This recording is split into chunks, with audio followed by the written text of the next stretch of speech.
Hi there, grade 5 learners. This is Sir Marvin and I am your learning buddy. And today, I am going to teach you how to distinguish a text type according to purpose.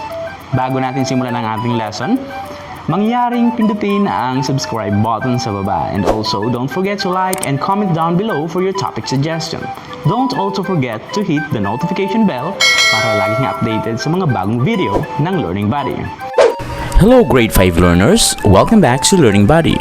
This is Sir Marvin and today we will be talking about the English 5 Quarter 3 Week 1 topic, which will be about distinguish text types according to purpose and features. And today we will be talking about explanation. How to use this text type with its explanation as to give purpose to inform, and also we are going to know about its features. Let's proceed.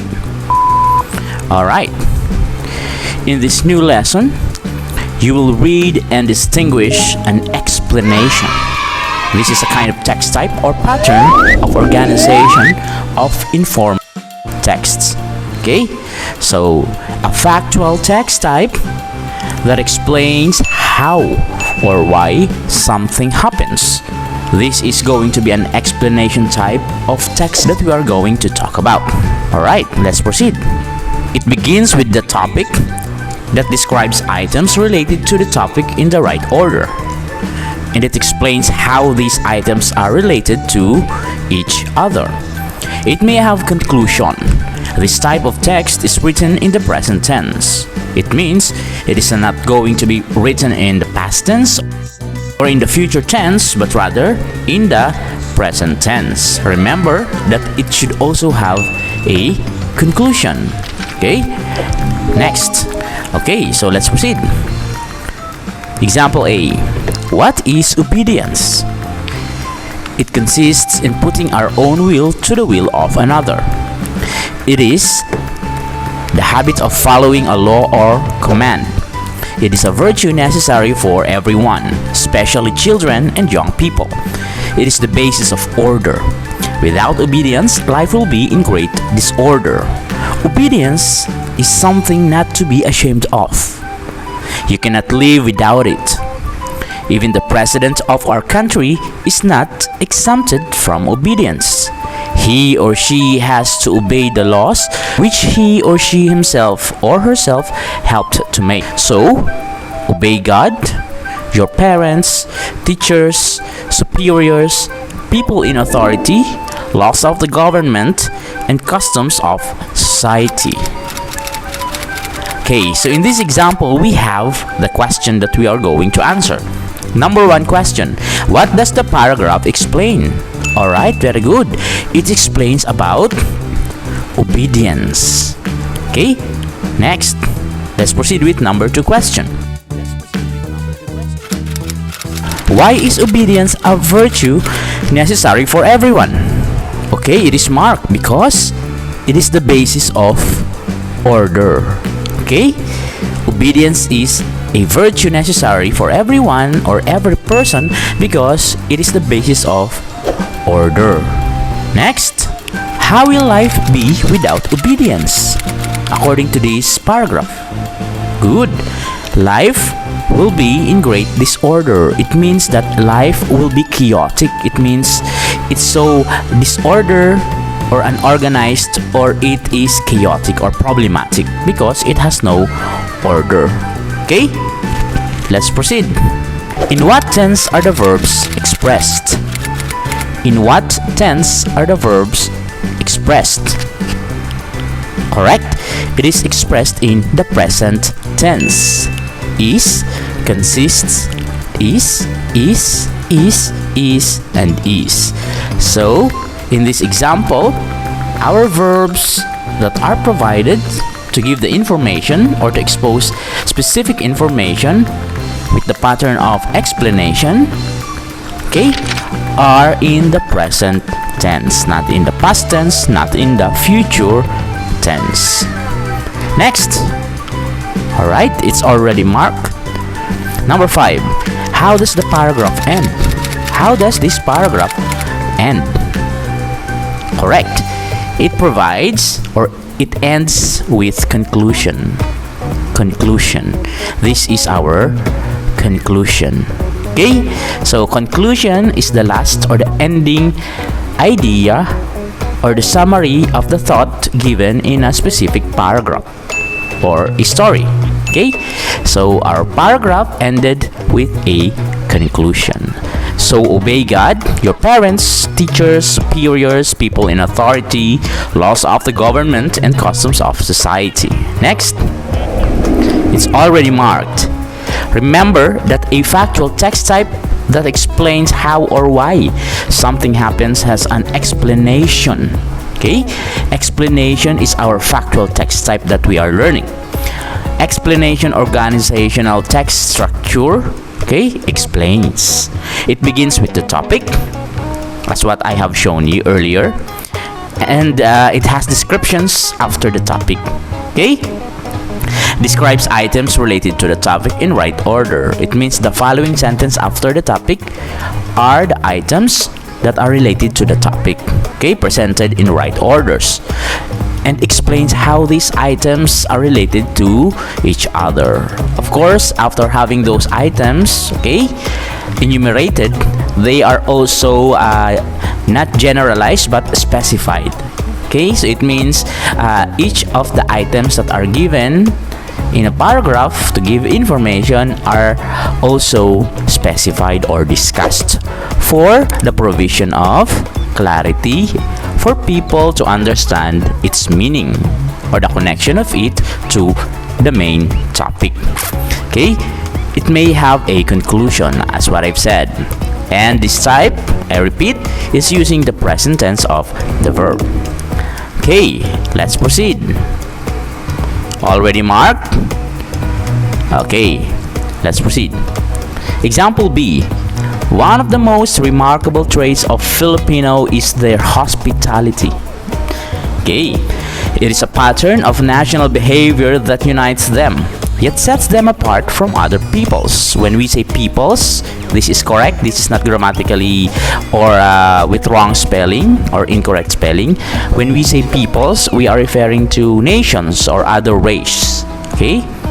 The guests are showered with food, drinks, flattery, constant attention, and gifts to take home when they leave. Food is placed on the guest's plate to overflowing. Drinks are served him or her until they run out of his or her ears. Okay? The Filipino host believes that guests should never be left unattended.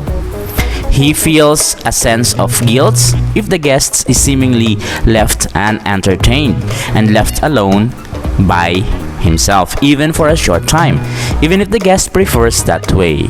Isn't it that we Filipinos love to entertain? Okay, whenever we have guests in our home, we provide food, okay, and other needed things of that particular guest or those guests. The open house hospitality of Filipinos is put to a test when they celebrate special occasions like town fiestas, baptisms, weddings, or passing the bar examinations and the like. Okay? Because we Filipinos love to entertain, because we are hospitable, okay? We care for other people. Now, we have questions also. Number 1, okay, to know more about this topic. Number 1 question for this example B. Does the reading selection begin with a topic?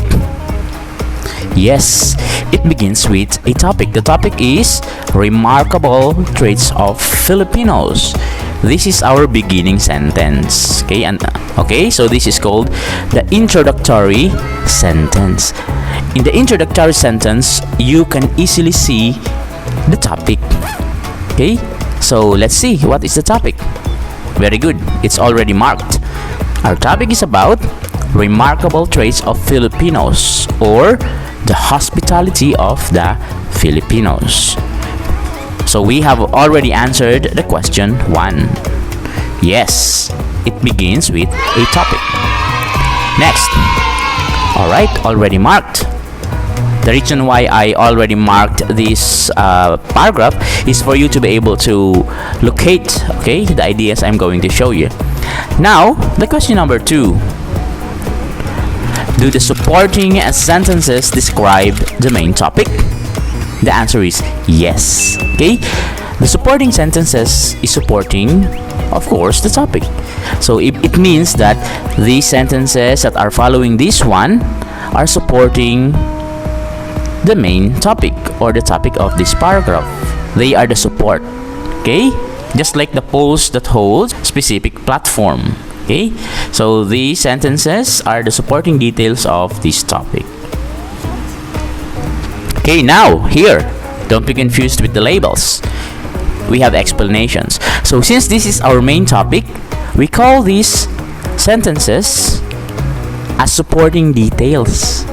They are going to refer back to the subject or the topic in our paragraph. For example, it is a pattern of national behavior that unites them, yet sets them apart from other peoples. Okay, so these are supporting, of course, two remarkable traits of Filipinos. Talking about the remarkable traits of Filipinos. The guests are showered with food, drinks, flattery, constant attention, and gifts to take home when they leave. Okay, and also, the following sentence is referring to food, right? So it means that interconnected sentences in this paragraph are interconnected via explanation. We are explaining how are the guests showered with food. Food is placed on the guest's plate to overflowing. And also, we discussed about drinks. Drinks are served him until they ran out of his ears. Okay, so referring to drinks. The Filipino host believes that guests should never be left unattended. He feels a sense of guilt if the guest seemingly blah blah blah. Okay, so these are all referring to the subject matter. Number 3 question. Are the ideas of the sentences related to each other? Yes, of course, we have already answered that. As what I've said, just like this example, food, the food is mentioned here. Of course, below or the following sentences should include information about food. Okay, now, does it have a conclusion? The answer is yes, and this is our conclusion. Conclusion is the ending part of the paragraph. It is the summary of the idea given in a specific paragraph or expository text. And in this situation, or in this example, this is the conclusion for the explanation type of text. The open house hospitality of Filipinos is put to a test when they celebrate special occasions like town fiestas, baptisms, etc. So, this is also referring to our topic, which is all about remarkable traits of Filipinos, equivalent to hospitality. We have a conclusion. Ending. Okay, or the ending question. Number 5. Is it written in the present tense? My answer is yes. Okay, the tenses of the verbs are highlighted as I circled those already. Okay, if this was written in the past tense, this should have been was, right? And this should have been were, right? And this should have been believed with the. This with T, replacing the E. Okay, LS with L and T. So these verbs in these paragraphs are in the past form of the verb. Directions. Identify which of the following paragraphs explain. Write the letter of your answer on your paper. Let's proceed. Okay? But in our situation, all you need to do is just to write your answer on the comment section. Let's begin. Okay. The Philippines is known for its rich natural resources and man-made structures. It has beaches, historical places, old churches, parks, and monuments. They are often visited not only by Filipinos but by tourists as well. They have become landmarks that make us truly proud to be Filipinos. B. Identify if this paragraph explains. Spiders are tiny animals that spin silk to catch insects.